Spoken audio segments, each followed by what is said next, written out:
The United Nations observes November 25th as the International Day for the Elimination of Violence Against Women. As the world battles the COVID-19 pandemic, the UN acknowledges a shadow pandemic of widespread violence towards women and girls, shining a light and seeking help for solutions. The COVID pandemic caused countries to implement lockdown measures to stop the spread of the coronavirus.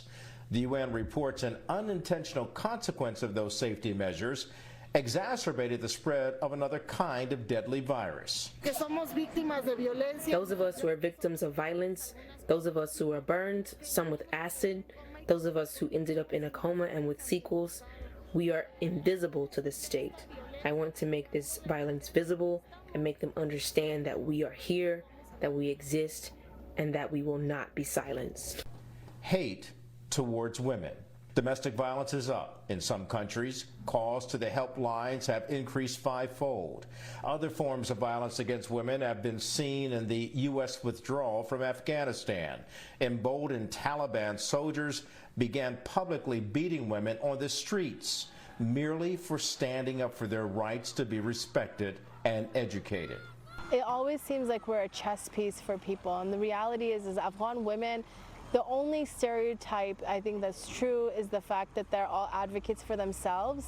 Girls and women kidnapped by terrorist groups in Nigeria. Human trafficking, which includes slavery and sexual exploitation, is also on the rise. Recruitment and use, DRC, so of all countries on the planet, DRC comes first, Nigeria fourth, and Central African Republic 8th. The UN Secretary General's Unite to End Violence Against Women campaign is a multi-year effort aimed at preventing and eliminating violence against women and girls. And in launching its Orange the World program, the UN is joining with survivors, activists, leaders, and people from every walk of life to focus on prevention and collect data that can improve life-saving services for women and girls. The UN's Orange the World campaign will be conducted for the next 16 days with activism on behalf of women and girls. It concludes on December 10th. The UN invites all of you to wear orange, which symbolizes a brighter future, free of violence, and post photos or videos saying no to violence against women. Thank you, Kelly. Now, those are the women's stories. Put in numbers, the crisis is sobering. Only 52% of women married or in a relationship can make their own decisions about sex, birth control, and health care. More than 70% of all human trafficking victims worldwide are women and girls. 3 out of 4 of these women and girls are sexually exploited.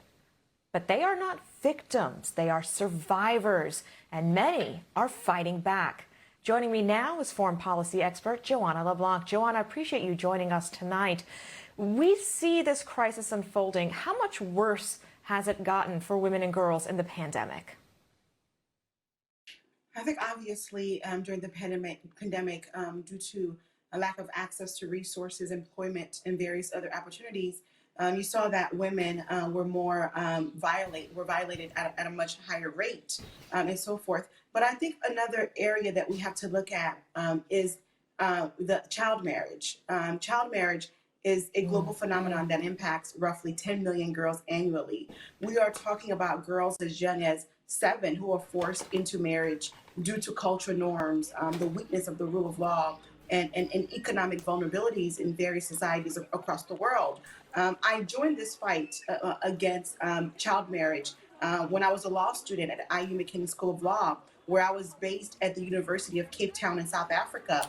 And my role was to look to see what kind of mechanisms that NGOs throughout the Southern African region have in place in order to address this atrocity against our girls, child marriage. We talk about child marriage through the range of sex trafficking. What is the solution for girls, women and girls on the continent of Africa in particular? Well, some of the solutions are, one, the strengthening of the rule of law in these various countries.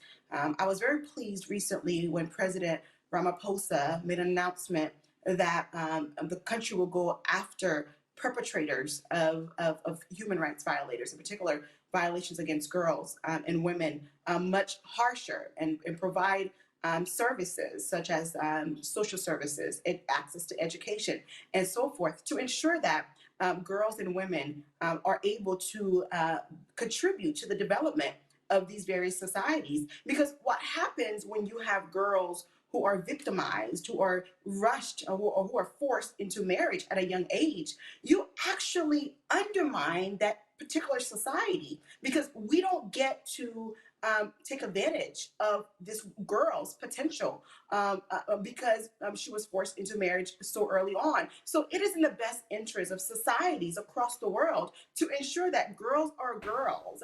Girls have access to education, girls have access to psychological services, and most importantly, girls and women have access to economic opportunity. Because in most of these cases, what you see is that these women who are in situations with men who are abusing them, who are imposing all sorts of restrictions on them, it's because of they have no viable economic options. So ensuring that women have access to economic opportunities, have access to resources where they can start their own businesses is the key. And also empowering our boys at a very early age on the importance of respecting the rights and the dignity of girls and women.